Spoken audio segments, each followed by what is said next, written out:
be launching a tasty pastry. It's a low-carb Pop-Tart. It's got 3 to 4 grams of net carbs, and we love this show. This is our best place to be in LA.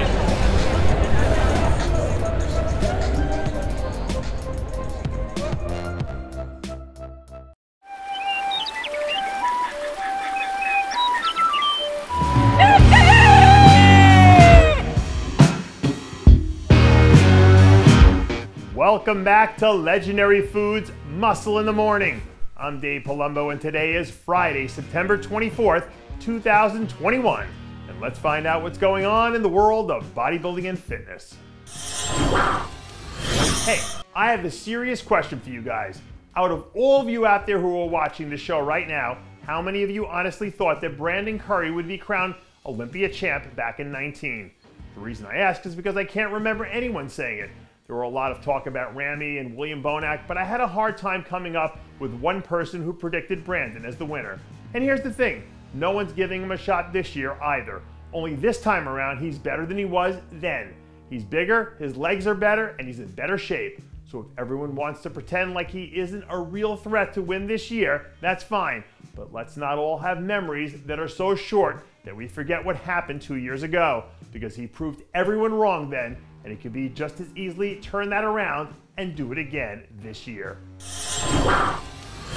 Right now, if someone asked you to name who placed 6th in the 212 Olympia last year, how many of you would have said the name Ola Krivly without having to Google it first? Which is exactly my point. Up until now, and I mean right now, like in this very moment, I don't think I've heard the name mentioned once in any discussion about being a potential top 5 threat, which is crazy considering the fact that he was right there on the doorstep not even one full calendar year ago. That's in addition to the fact that there are multiple reports out there from Ola's camp that he's already in better shape than he was on the day of the show last year. The man is a serious problem for a lot of people in that lineup, and it would not shock me one bit if he found a way to creep up another 1 or 2 spots up the ladder. Since we just touched on the 212 Olympia, I figured why not try to go ahead and slide in this new update from Nathan Eppler, who's only 2 weeks away from putting a big exclamation point on his fantastic rookie season. According to Nathan, not only is he already in the best shape of his career, he believes that he still has enough gas in the tank to make a hard sprint for these last 2 weeks, which should put him in at a point where he comes in significantly better than he was when he won the New York Pro a few months ago.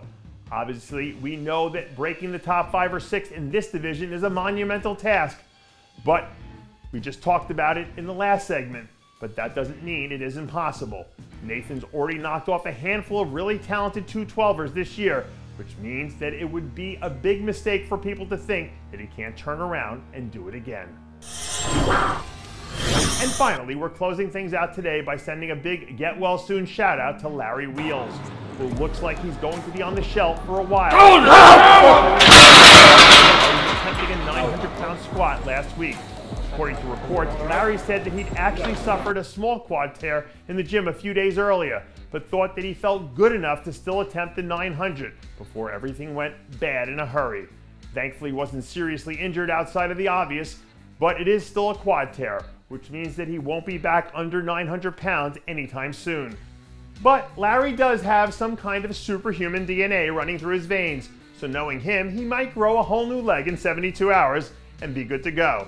All jokes aside, we do wish you the best of luck with your recovery, and hopefully you'll be back on your feet before you know it. And that does it for yet another edition of Muscle in the Morning. I'm Dave Palumbo, reminding you to always be true to your passions, and make sure to follow us on Facebook, Twitter, and Instagram.